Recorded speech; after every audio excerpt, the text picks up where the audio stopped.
January 23rd, special City of Live Oak Council workshop. The first item on the agenda is we have a speaker who will be talking on the annexation, right? Is that the first one? Yeah. Okay. Please introduce yourself. Tell us who you are. Lance Jones of Jones Engineering, Lake City, Florida. You have 5 minutes. So. 5 minutes. Okay. Yes, sir. I'm just going to keep it brief. That's fine. So I'm representing the owner and the developer for this 139-acre piece for some land development, annexation, land use, and zoning changes. There was some previous thoughts to make this a mobile home park. That's been backed out. Okay, so this is going to be a commercial frontage with the existing. Can you hear me good? You just kind of pull it up. Thank you. Is that better? Yes, sir. Okay. Thank you. I'll try to talk loud. Okay, so we're going to leave a commercial frontage on the existing 129 corridor there, and also looking at doing a residential subdivision, perhaps PRD with some mixed-use residential in there with site-built homes, so it will not be a mobile home park. So this is going to be more of a site-built. So the big thing of this coming from being annexed in from the county to the city is we want to get city water and utilities to the site. They are readily available right there on the northern property line. So this would be underground utilities from the city. Looking at generating a lot of utility revenues here. We're looking at a land use moderate to medium density. So you're looking at the 4 to 8 acres, or 4 to 8 dwelling units per acre. So the 4 dwelling units per acre would be for the single family homes. The 8 would be, for townhomes or something like that. Okay. Say that again. What's the For townhomes. Townhomes. Mm-hmm. So we're looking at moderate to medium density. Okay. So. Take your time out.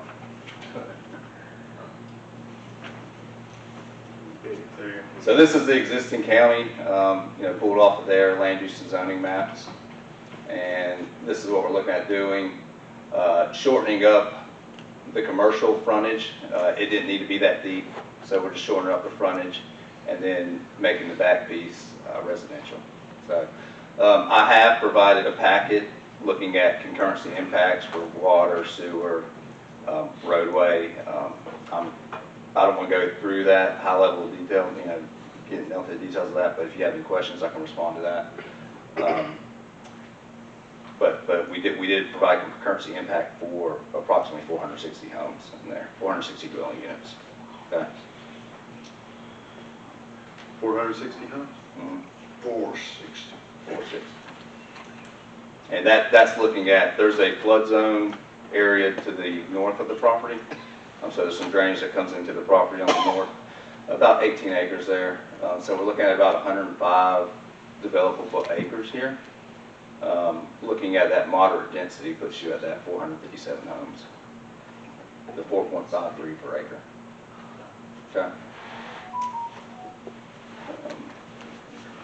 The site-built homes, you have the additional benefit of getting tax revenue generated through property taxes. A lot of utility revenues being generated. You have the impact fees coming through. With the PRD development and zoning, you're going to have a place to work. You're going to have recreation right there. You'll work with commercial in the frontage on 129. You're going to have the recreation aspect of it through the PRD, and then also the residential.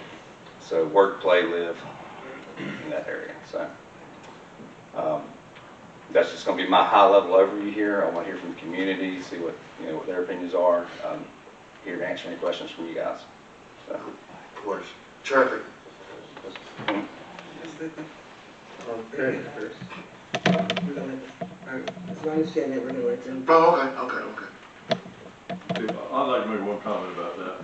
Florida has grown now for about the last 45 years and kind of filled up like this bottle. And it's got up to Swanee County now and it's starting to spill out. You go by Ricky's office any day and see tags from all over the place. So the DOT, the Florida DOT, has to work with all this growth they have south of us. Marion County was the fastest growing county for years in the nation. And so DOT has to respond when you have things like this happen. And so does water management, they have to respond. We've reached out for both entities. They know this is a very low initial part, of this thing of just talking annexation at this point. So they're kind of waiting in the wings to see what develops. And DOT will come in and make recommendations for the US Highway, which is 129. And water management, who I've been in contact with, understands that they would like to talk to the developer, if this annexation actually passes. So they're prepared to do their part. And that's really about all I have as far as, the traffic and all. DOT will have to deal with it since it is a state highway. Yeah, this will go through a DOT driveway and drainage connection permit, and they'll tell us, whether or not you additional turn lanes, signalization. So that'll be permitted through DOT. Stormwater, obviously the drainage will be permitted through Swanee River. Does anybody have any further questions for him? So far as, you have any idea what the traffic count might be? I know DOT. Yeah, I can give you, I pulled FDOT data from FDOT Traffic Online. Mhm. You can look at probably page 2 or 3.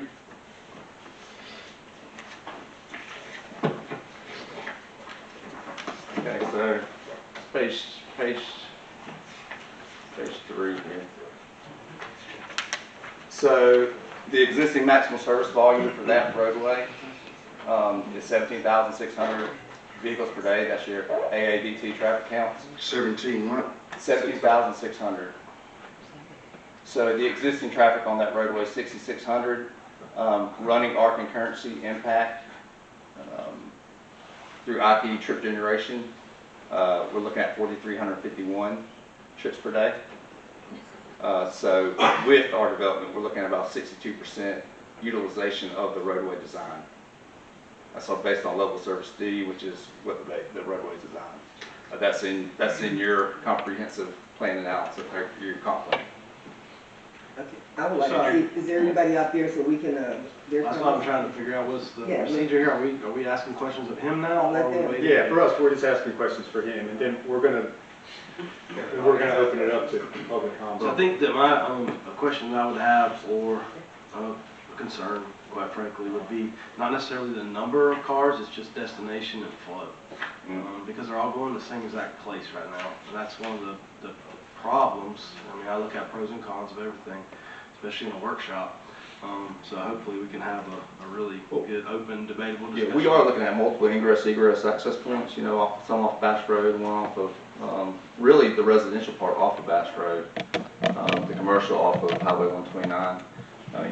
I know the city's looking at a pass-through to 121st Street from 129. DOT's gonna permit this. This is DOT's road. They're gonna tell us what to do. So, we're gonna throw out the development. They're gonna tell us what we need to do for traffic circulation. Right. I I mean, know there's concerns. There's a bunch of schools there and everything. that's my main concern. Actually, There's a- DOT's gonna tell you on 129, but Bass Road and 100, So, or county roads. yeah, so Not just, that down on county roads. that's the thing too, that you just, is, that would be a concern, of mine, as far as the traffic, not just necessarily the certain number of cars and adding to that, because I think growth is inevitable, but just the vicinity to the schools and Yeah, I think you're gonna see something at that intersection. I mean, I'm not going to solve our problems here Yeah, I today. understand that, yeah. But I think you'd see something at that intersection with American, or Bass Road 129 intersection. You're gonna see some improvements there. There's already a left turn lane there. Right. So obviously there's gonna be something, but, it's solvable. If we're gonna bring homes, if we're gonna bring housing into this community, it's solvable. I have a quick question. You're saying 4 acres, your plots are gonna be 4 acres? I didn't mean to say 4, I meant to say 4 dwelling units per acre. Pardon me? I meant to say 4 dwelling units per acre. There we go. I'm sorry. Yeah, you did say 4 acres. This is what I'm saying. So you're talking about, that's gonna be quite a few homes, Yeah. that you're speaking of that little condensing them into that area. Then now we're talking about, size of traffic and your cost, your homes that you're talking about developing, sites built. What price range are you talking about? I think we're looking at 350. Ooh, So they're nice houses, man. my biggest question is anyone in Swanee, so you're not building homes for Swanee Countyans? You're building homes so that, Swanee Countyans cannot afford to buy a $350,000 home here. I don't know about you guys, but that's quite a bit for local people. I can't answer what their price is going to be, but I think if you're looking at the price of an 1,800 square foot home, you're looking at $350,000 at this day and age. And an 1,800 square foot home is not big. So you're still not talking about working affordable housing here. So you're not really looking to develop working affordable houses here in that area. You're just going to develop some houses that's going I'm not saying that. I mean, is anything affordable now? Good question. Good question. When you start I mean, talking about that much money, but I would like to say that I believe that's going to be very comparative to what's out in the market right now. And I think you're going to have a brand new home, a very nice home. You're going to have utility connections. You're going to have businesses that you can walk to. So, I mean, I think it'd be a very desirable development. great. You talked about businesses. Have you considered what kind of businesses would be out there? I have not considered. That's what I'm saying. But I would like to be commercial general. Commercial. So more shops, restaurants type areas. So you're saying that when you develop this out here, then the county, because that's not city, so it'll be the county who's gonna have to find these businesses to bring into that area. They're gonna have to bring businesses in there in order for it to be commercial. Maybe I'm not looking at it correctly. Is that what you're saying? The county doesn't have to bring them in. They can find it. So we're having issues of bringing businesses in the city. So I don't know about the county, so per se, but if we can't get businesses to come into the city, and especially just in that area where you're talking about, in that side of town, should I say, in that area, I don't foresee numerous of businesses that will be developed over that area. If you notice that here in Swanee County, everything is over, what's that? It's built over, coming over that direction. So getting businesses to come over in that area. That will be my concern. What kind of businesses are you looking at that's going to come over there, that's going to generate some money, and that's going to generate from the housing over there? I'm thinking more the restaurant type. Oh, yeah. I don't know. We can even get, I'm an engineer. I'm not a developer. Yeah, we're talking hypothetically. we're talking hypothetical, but you're talking about annexing your okay, Linda. Okay, but here's my thing is, when you start talking. I'm sorry, I'm not talking. When you start talking about businesses over there, you can't get a Chick-fil-A over there, or you can't get, everything's moving from over there on this side of town to over here, and it's like a dead area over there. So now you're talking about putting houses over there. I'm just curious as to how are you gonna do all this? You're an engineer, How you gonna do? I'm not a real estate person. I'm sorry, but there's Eliano's over there. There's all kinds of businesses along that corridor. There's several houses of worship along that whole entire corridor. There are several things, and the entire place is commercial. The entire road is commercial down that road. And how many businesses are over there? Businesses that's generating funds.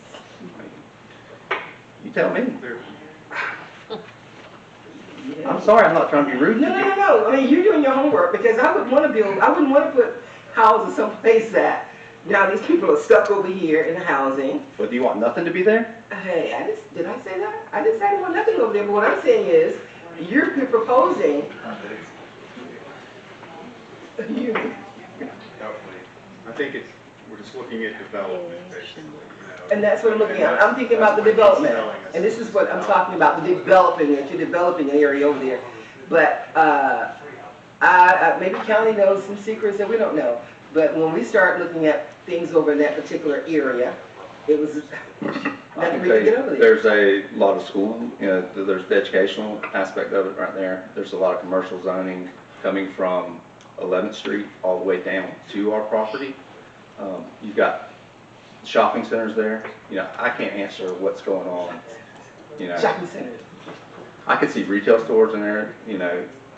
I could see some of the stuff that's going on at North 129, on the north side of the city limits, coming down there. You know, it might be a dead area, you know, I can't. Kmart was the last exciting thing on that end, as far as, Well, Publix, they moved, Publix. I mean, I put it all general there, you know. I know you like those, right? Yeah, Dollar Generals, yeah, you're right. but,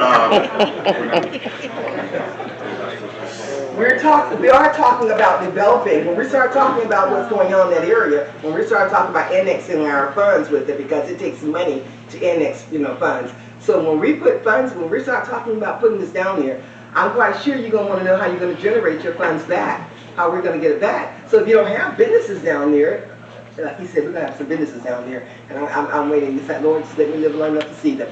And then you start talking about these houses that you're putting down there. I can't see the city spending that kind of money, what you're talking about, with your housing, because you just told us your flood areas. You said you had 18 acres of flooding, right?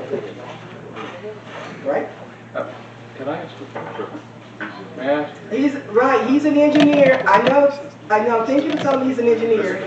I'm aware he's an engineer, but an engineer has to have, I mean, you gotta have some idea of what you're talking about, some knowledge, yes. of other So stuff. you saying I don't know what I'm talking about? Have some knowledge of what's future building, future growth.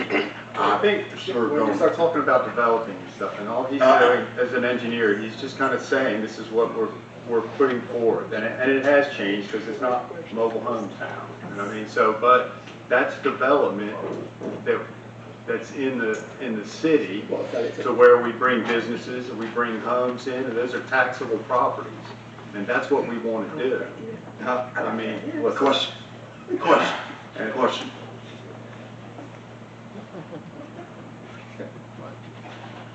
I've served on this county zoning board for years, and there are subdivisions that have been created out in this county that has not been developed yet. We're talking about years. And what kind of, as time frame, you're talking about 40-some homes, what kind of time frame that would take to get all these homes built and folks moved in? When we look at in the city, over here at Azalea Park, they started years ago. Only a few houses. Now recently with new development, you got homes being built in that particular area. So now we're talking about building here and getting all this built. What time frame do you think that you would have in order to fulfill all that, sell the property, get the homes built and all that, fully operational with this 450 residents? So, getting through the zoning land use applications, probably another 6 months for that. Looking at probably a year or so getting through the plating to start construction and going to final plating. I think this would be a national builder. Our client has connections with 2 national builders, so you're probably looking at going through and building out the homes.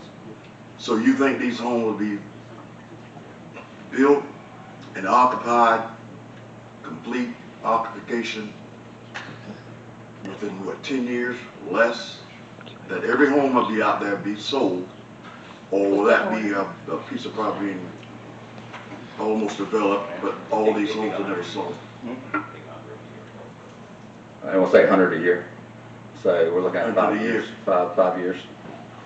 100 per year, so you're looking at 5 years. Mr. Mayor, do you want to? I wanted to ask or maybe just make a statement, because I think Mr. Jones has done a pretty good job of laying out what his part is, and as you said, he is an engineer. I would just say to the board, and of course I've been invested in that part of the county for a long time, so I'm familiar with some things down there. But just, it seems to me that what this council has to consider are at least 3 big issues: are density, traffic, and water. And if you're satisfied with those, then that's going to help you to determine what needs to be done. So the big question probably is this the best place for a development as you presented it today?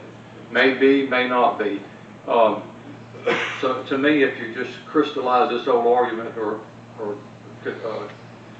debate or consideration tonight is this the best place for what he's presenting? Could be, could not be. I know in Lake City they had an issue come before the council there. The Circle K wanted to expand, and they determined that that location was not the best location for another 100 or 200 semi-trucks to come off the I-75. And they voted unanimously to not allow that, and they determined it should be somewhere else. So I think all of us here want people to be able to do what they want to with their property within reason. But that probably, to me, and I'm just speaking for myself, is this the best place for what you're presenting? I mean, I would say with the location of the city utilities there is a very good place to put it. It is close to schools. You do like housing developments close to schools, being near. I think there's a high property value in there. You know, looking at the traffic, my analysis of it, looking at the impact studies, you know, I don't see it being prohibitive. You know, I think there can be improvements there as well. I think the community needs new housing. You can tell me that. I'm not living in Live Oak. I do live in Lake City. I know we need housing. There's a crunch. There's not a lot of homes out there. So I mean, it's raising the cost of homes. It's tough to live out here now. I have a question for you too, and I want to try to remain within your scope as much as possible of what you do as an engineer. Do you guys coordinate as a developer ahead of time with EMS, school systems, things like that? Because my biggest thing is, my concerns are that we want growth here. I feel like within the city, and I don't want to speak out of turn, but within the county as well, but in a responsible manner. And I want to make sure that all the bases are covered always. And the other thing, kind of piggybacking on that, is just another concern is affordability.